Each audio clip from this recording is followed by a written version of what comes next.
Hello, welcome to the video. Today we're going to cover a very serious topic. Is Football Manager 25 going to actually ruin Sports Interactive? I've said it. There's big news has come out. We go into this cover is for you now. We're going to find out, has the big gamble blown the budget? So as you're probably aware by now, Football Manager 25 has been delayed until March 2025, leading to mass hysteria and anger and panic across the community about whether this spells the end or the beginning of a brave new world as we step into the Unityverse. Truth be told, nobody really knows for certain, but there were a lot of red flags at launch, and the fallout has been a tricky path to navigate. But nobody has asked the question, with this level of ambition, how much does it cost to develop FM25? How much risk is attached to the delay until March 25? And could SI actually post record losses that next year? Today I'm going to try and answer these and some of the other questions we may have.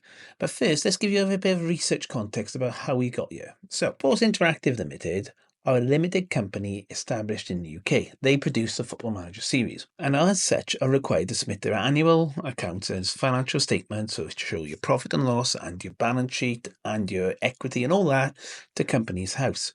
Sports Interactive's financial year actually runs from April to March, so the company has until December to post those records. So the last records that were posted were actually last week on the 17th of December, and before that you've got about 20 years worth of accounts, which we could go all the way back through.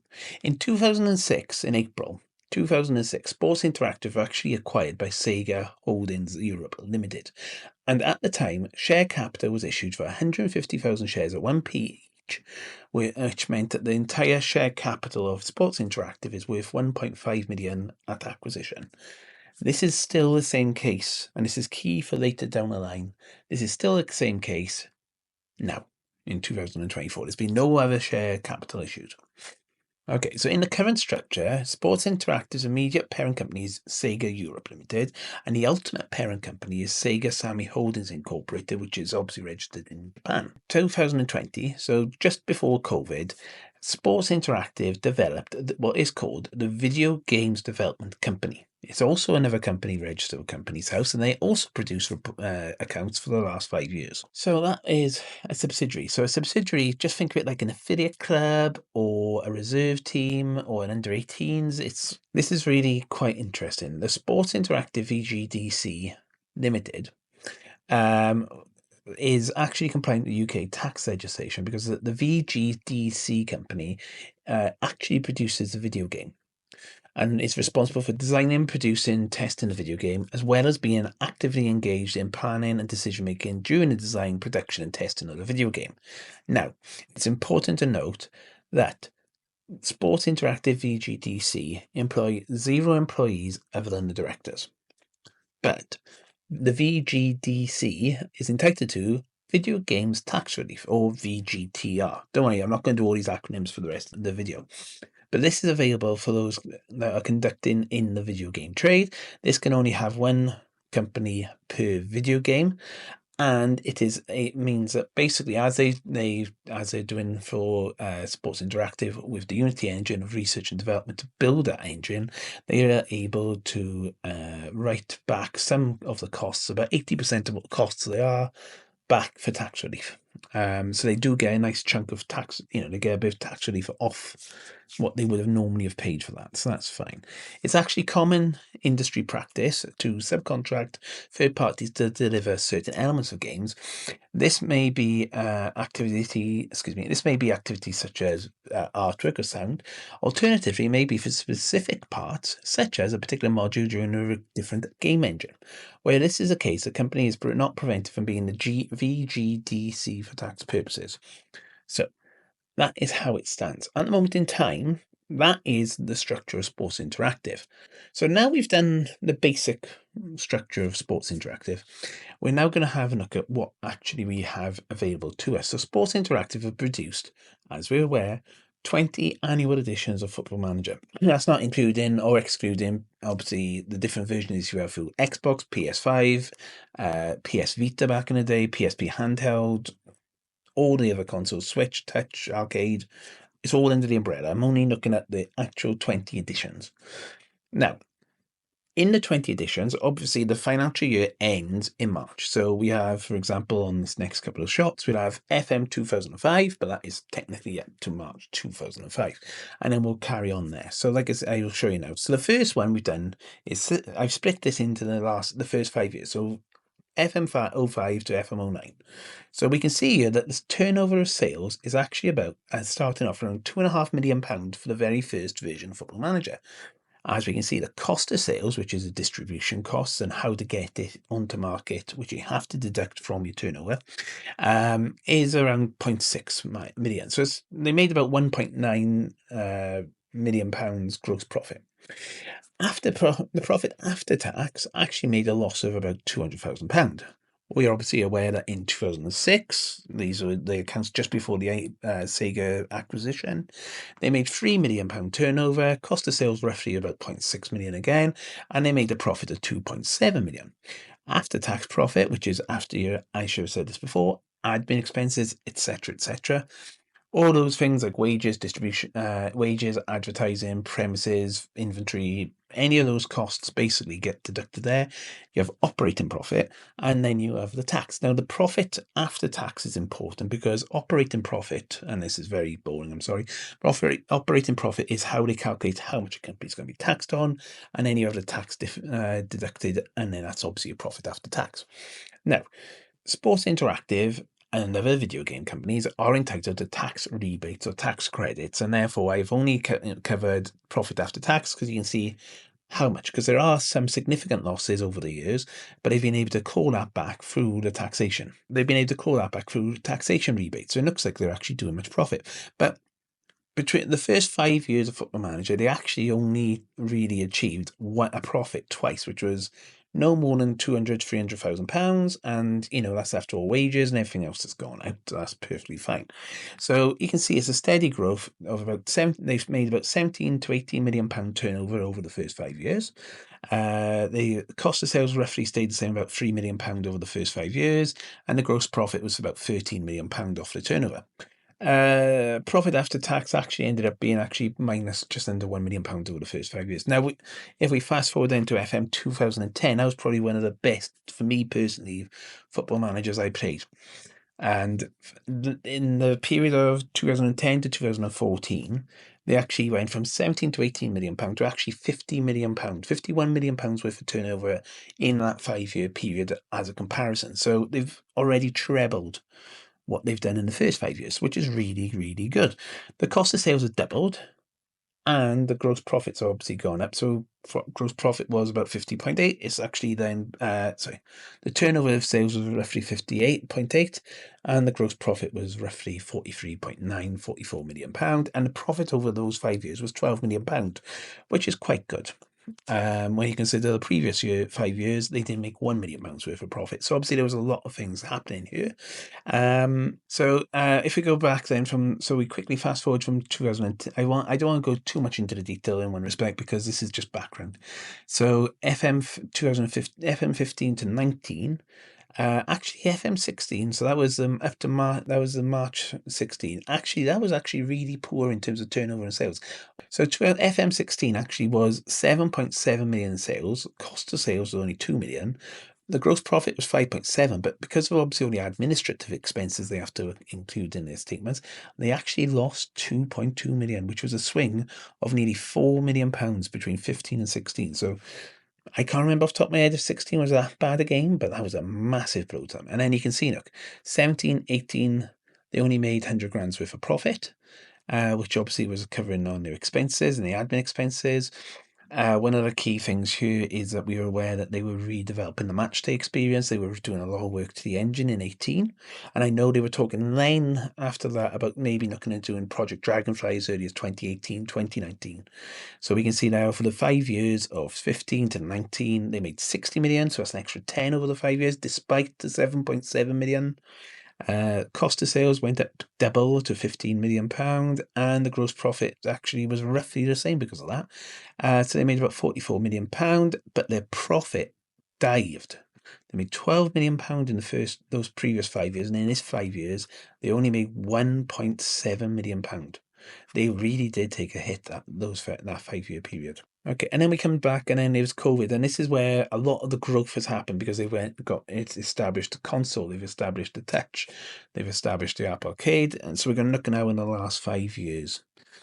So in the last 5 years, as you can see, turnover in 2020 was 23.1 million, cost of sales 6.8 million, gross profit 17 million, profit after tax 5.5. So they've got 5.5 million in FM20 basically, which is more than the last 5 years. So that's a great start. Then obviously COVID happened.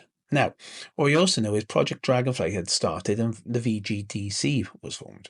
So we know that they were looking at research and development for Project Dragonfly in FM20, and then this is when it's going to start getting affected. So let's quickly touch on what the figures were showing. So as you can see, in 21, the turnover was 47 million, cost of sales went up to 22. In 22, turnover was 48.3, cost of sales was 42 million. 23, 66 million, with obviously other things coming in like Apple Arcade and stuff like that. Coming in 24, Netflix games and stuff like that. So you can see 66 million, 57.4 million. And then in 24, 72 million, and the cost of sales was 65 million. This is the ones as of March this year. So even though we're aware that FM24 is the most played game, the impact of having it from Netflix has not actually translated as well in terms of their gross profit, because actually they've made a loss. That's the first big sting. They've made a loss.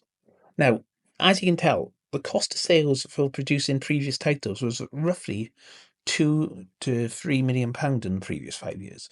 In 20, it was the cost of sales of £6.8 million, and then it started skyrocketing.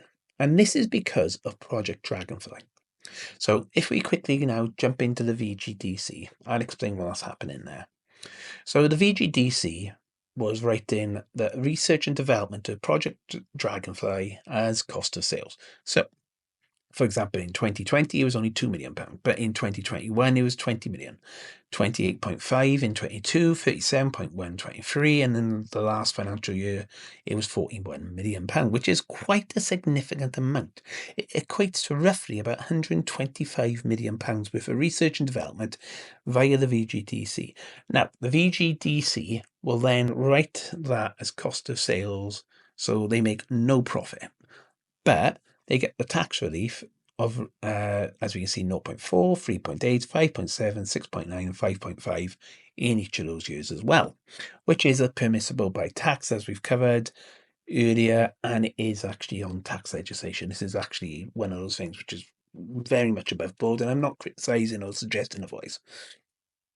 But I'm going to point this out now, so you can see, if you just looked at the turnover is excellent from 21, 47 million, which is double 2020, 48, 66, 72. That's massive. But I don't think it actually shows quite a true picture, because revenue and cost of sales have to be taken hand in hand. The VGDC have to write off the profit. And as a parent company, Sports Interactive then are actually showing the revenue was this, and then we got a higher cost of sales. So what we're going to show you quickly is if I adjust that slightly. So we're going to say, okay, so if we take the turnover is, for example, in 2020 turnover was 23 million. We're going to take the £2 million cost of sales off. That's going to give us roughly 21 million. In 2021, we're going to take 47 million, take the 20 off. That's going to give us roughly 27 million. 22 is 48. We're going to take 28.5 million cost of sales off. That's going to give us 19.8. If you take 23, we've got 66. We're going to take 37 million off. That gives us 29. And with 24, we're going to take 72 million, take away the 41 million cost of sales. That gives us 31 million. Now, this all gives us quite a nice growth of, year on year, except 22. It does. And 22 was a bad year in terms of what people was perceiving. But you can see there is steady growth, which is good. That bit's good, okay?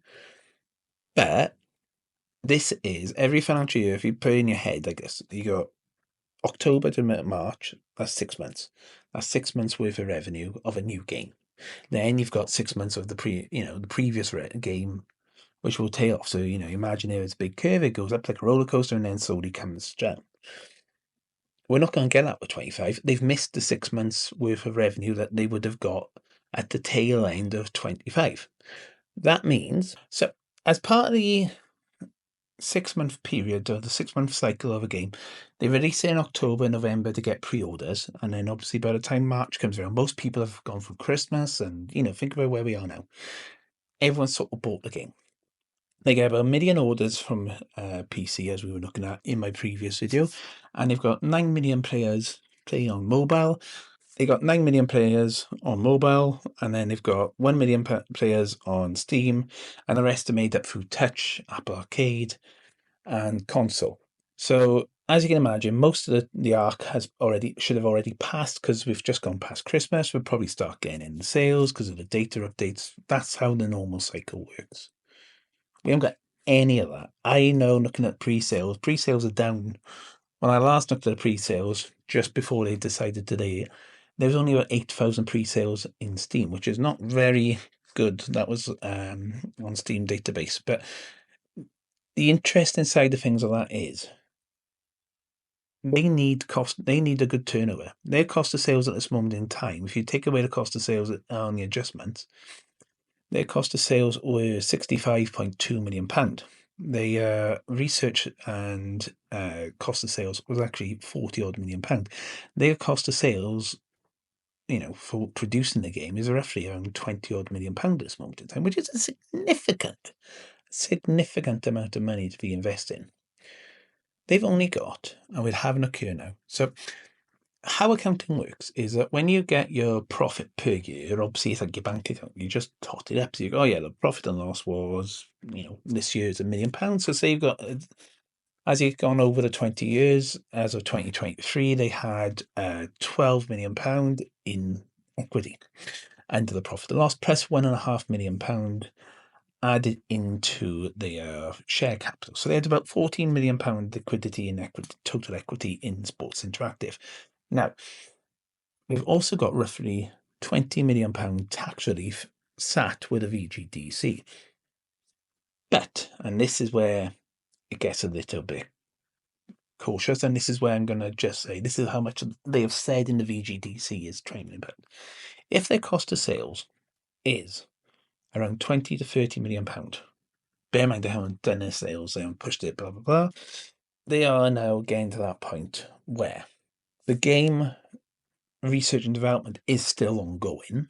So they are still going to be posting quite large amounts, 70 and 65 million pound in 24. I'm imagining halfway through it could be 20, 30 million pound again because of the delay. They probably put more work into it for the next 6 months. There's going to be a problem here. Sports Interactive might, bear in mind, the largest loss I've ever seen with the rebates was around £2 million. They are going to be posting, if they do not make any turnover, huge, significant losses next year, because there's not going to be enough turnover there. Plus, think about it now, you've got the apathy of the community going, I may not even bother for 25, I might write 25 off and get 26. That is a chance. And the thing is, that's going to be at the end of March. There are people who are going to wait and see to see whether or not the product is actually any good. So they may not get those pre-orders. They may not get those sales as of the end of March. And I know people have picked up on this, but this is actually a really, really testing time for the team. Because if they are £10 million plus the 20 million, they've got about £30 million in equity. If the game doesn't meet its expectations, they're still going to have small profits. They're still going to possibly have a small balance left after writing off a massive profit. Or is it going to be that Sega Sammy Holdings have to hold them up, have to help accommodate that burden of that cost? Either way, it could, if they lose a fan base after putting £125 million worth of research and development as it stands. Bear in mind, they've only made £250 million worth of, and this is without, by the way, this is without the inflation of revenue in the last 20 years. Plus, and I will add this caveat on, in the last 5 years, they've only made £125 million. It's roughly 20, 30 million pounds an edition. £125 million research and development investment is the biggest gamble they'll ever take. And if it pulls off and they get what they want, I will be so proud. But do not doubt how much pressure it is on Sports Interactive to make this work. Anyway, I know it's been a very long explanation video. I'm hoping it makes sense. If you like this video, please like and subscribe. Drop a comment down below. I know you're going to complain. If you want to complain about the video, please let me know. If you're going to complain about what's going on with Sports Interactive, please drop us a like and a comment down below. But this is big. This is big. This video has been in the works for about 4 or 5 months. And yeah, any support would be greatly appreciated. Until next time, take care. Arrivederci. Bye-bye.